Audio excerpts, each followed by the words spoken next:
সরকার বিরোধী বিগত আন্দোলন ব্যর্থতায় ঢাকাসহ ৪ মহানগর বিএনপি এবং কেন্দ্রীয় যুবদলের কমিটি বিলুপ্ত করা হয়েছে। এর মধ্য দিয়ে ফের সাংগঠনিক অ্যাকশন শুরু করেছে দলটি। আগামীর আন্দোলন সামনে রেখে তারুণ্য নির্ভর নেতৃত্বে দলের গুরুত্বপূর্ণ এসব সংগঠন সাজাবে বিএনপি। ঈদের ঠিক আগ মুহূর্তে কমিটি ভেঙে দেওয়ায় ধারণা করা হচ্ছে ২-১ দিনের মধ্যেই সেখানে নতুন কমিটি দেওয়া হবে।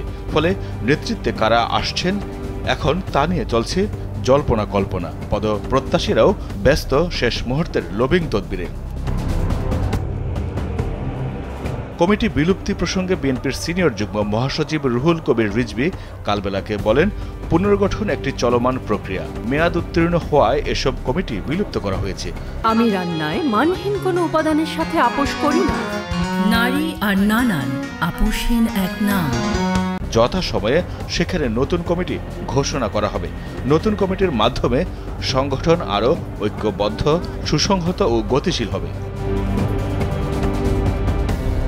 জানা গেছে, সম্প্রতি বিএনপির স্থায়ী কমিটির বৈঠকে সংগঠন পুনর্গঠন নিয়ে আলোচনা হয়েছে। পুনর্গঠন নিয়ে দলের সিদ্ধান্ত অনুযায়ী জেলা ও মহানগর পর্যায়ে সংগঠনের সব নেতৃত্বেই পাল্টে ফেলা হবে। সংসদ নির্বাচনের আগে বছরের অধিককালব্যাপী রাজপথে আন্দোলন করল যুবদল, স্বেচ্ছাসেবক দল, ছাত্রদল এবং ঢাকা মহানগর উত্তর ও দক্ষিণ বিএনপি সহ গুরুত্বপূর্ণ অঙ্গ সংগঠনগুলো রাজপথে কার্যকর ও প্রত্যাশিত ভূমিকা না রাখায় সরকার বিরোধী সেই আন্দোলনে চূড়ান্ত সাফল্য আসেনি বলে মনে করে দলটি। বিএনপির কেন্দ্র মনে করছে, সরকার বিরোধী আন্দোলনে ঢাকা মহানগর উত্তরের মতো মহানগর দক্ষিণে তেমন আন্দোলন গড়ে ওঠেনি। আন্দোলন সফল করতে মহানগর উত্তর ও দক্ষিণ বিএনপির উপর ব্যাপক ভরসা রাখলেও ২ মহানগর বিএনপি চরম ব্যর্থতার পরিচয় দিয়েছে বলে মনে করেন হাইকমান্ড। আন্দোলন ব্যর্থতায় মহানগর উত্তর ও দক্ষিণ বিএনপির নেতৃত্বের উপর চরম ক্ষুব্ধ বিএনপির কেন্দ্র। শিগগিরই ঢাকা ২ মহানগরে তারুণ্য নির্ভর নতুন কমিটি ঘোষণা করা হবে বলে জানা গেছে। মহানগর উত্তর বিএনপির সভাপতি পদে বিদায়ী কমিটির সদস্য সচিব আমিনুল হকের সম্ভাবনা উজ্জ্বল। এ পদে যুবদলের সাবেক সভাপতি সাইফুল আলম নীরবের নামও শোনা যাচ্ছে।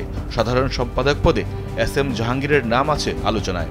বিদায়ী সভাপতি সুলতান সালাউদ্দিন টুকুকে বিএনপির ঢাকা বিভাগীয় সাংগঠনিক সম্পাদক করা হতে পারে। অবশ্য টুকু যুগ্ম মহাসচিব হতে চান বলে তার ঘনিষ্ঠজনদের দাবি।